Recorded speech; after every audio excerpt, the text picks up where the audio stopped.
नमस्ते सर्वांना. उज्ज्वला जर्नी या माझ्या छोट्याशा ब्लॉगमध्ये माझ्या यूट्यूब फॅमिलीचं मी स्वागत करते. हे चुरमुरे अर्धा किलो आहेत आणि या चुरमुऱ्यांचा आपण काय तुम्ही म्हणताय सुशिला? अहो सुशिला नाही, भेळ सुद्धा नाही, तर मी चहा सोबत खाण्यासाठी असा कुरकुरीत मुरमुऱ्यांचा चिवडा बनवणार आहे. हे कुरकुरीत आहेत तरी सुद्धा आपण याला व्यवस्थित चाळून निवडून आणि नंतर मग कढईमध्ये परतून घेणार आहोत. चाळणीने आपण अगोदर चाळून घेऊयात. या मुरमुऱ्यांमध्ये थोडंसं असं पावडर सारखं असतं, त्याच्यामुळे आपण चाळून घेऊयात अगोदर.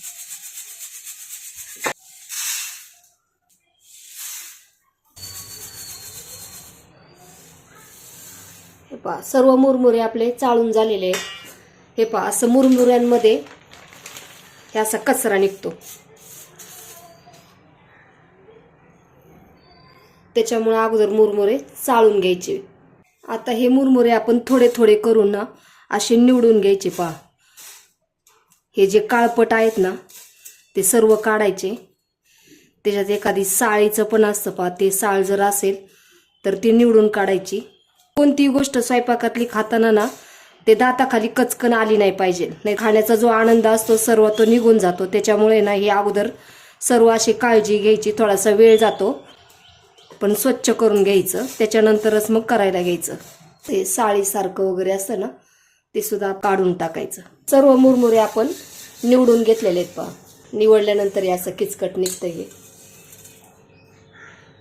परत हे चुरमुरे असे गोळून घ्यायचे. त्यानंतर वरती जे मुरमुरे येतील ना ते काढून घ्यायचे. हे जे मुरमुरे असतात ना ते न फुलणारे असतात, फुलत नाहीत जास्त मुरमुरे, त्याच्यामुळे हे हाताना ते दाताखाली कचकन लागतात. ते मुरमुरे आता तुम्ही पाहताल तर सर्व असे मुरमुरे ना काही किचकट दिसणार नाही. आता आपण चिवडा बनवूयात. कढीपत्ता स्वच्छ धुवून घेतलेला आहे आणि त्याच्यामध्ये पाणी आहे, तर मी कढईमध्ये अगोदर तो ड्राय करून घेणार आहे.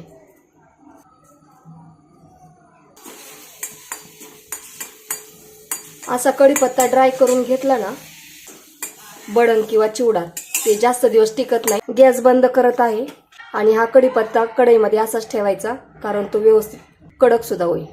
मुरमुरे आपले छान परतून झालेले आहेत. आता आपण हे काढून घेऊयात.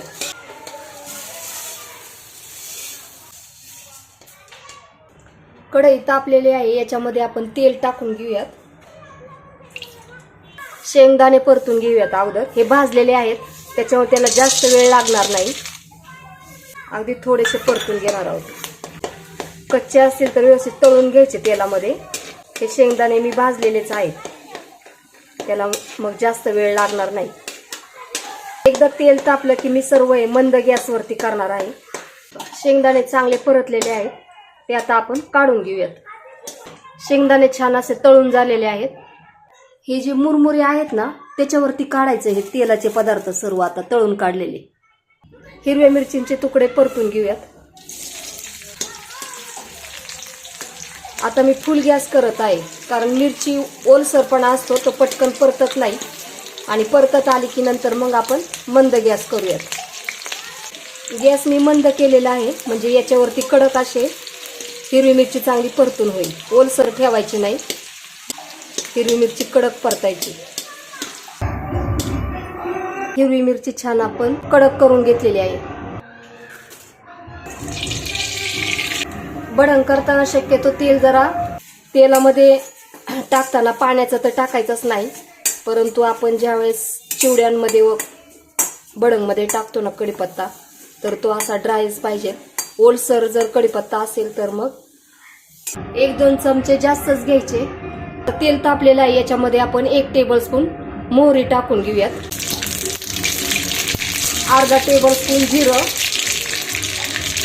ठेचून घेतलेलं लसूण,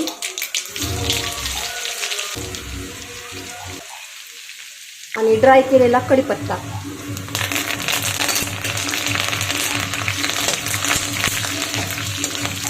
या स्टेपला गॅस बंद करायचा आणि लसूण चांगला कडक होईपर्यंत त्या गरम तेलात परतून घ्यायचा. काय होतं, गॅस जर चालू असेल ना तर लसूण जास्त करपला जातो, त्याच्यामुळे जे तेलाचं टेम्परेचर आहे ना त्याच्यातच आपल्याला लसूण हा परतून घ्यायचा आहे. अशा छोट्या मोठ्या टिप्स आणि ट्रिक्स असतात, त्याच्यामुळे आपला व्हिडिओ पूर्ण पाहत राहा, म्हणजे मग समजतं की आपण ती रेसिपी कशी केलेली आहे. गॅस पुन्हा मी चालू करत आहे. याच्यामध्ये 1 टेबलस्पून मीठ टाकून घेत आहे. 1 टेबलस्पून हळद टाकून घेऊयात.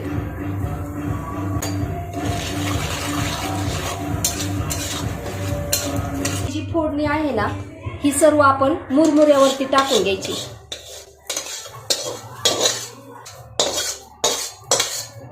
जे कढईला तेल असतं ना असे मुरमुरे याच्यात टाकायचे आणि पुन्हा त्याच्यात परतून घ्यायचे. सगळं तेल कढईचं निघून जातं. मग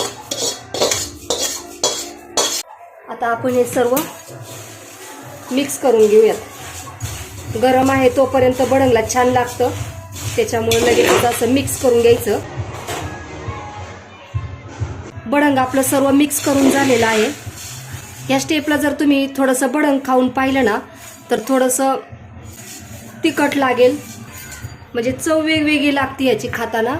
मीठ वेगळंच लागतं, त्याच्यामुळं काय करायचं ह्याचा बॅलन्स राखण्यासाठी तिखट आणि मिठाचा 2 टेबलस्पून पिठी साखर घ्यायची आणि याच्यावरती टाकून घेणार आहोत आपण.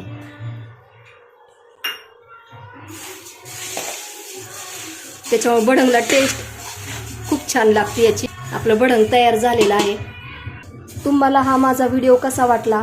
व्हिडिओ आवडला असेल तर लाईक, शेअर आणि सबस्क्राईब करायला विसरू नका. धन्यवाद.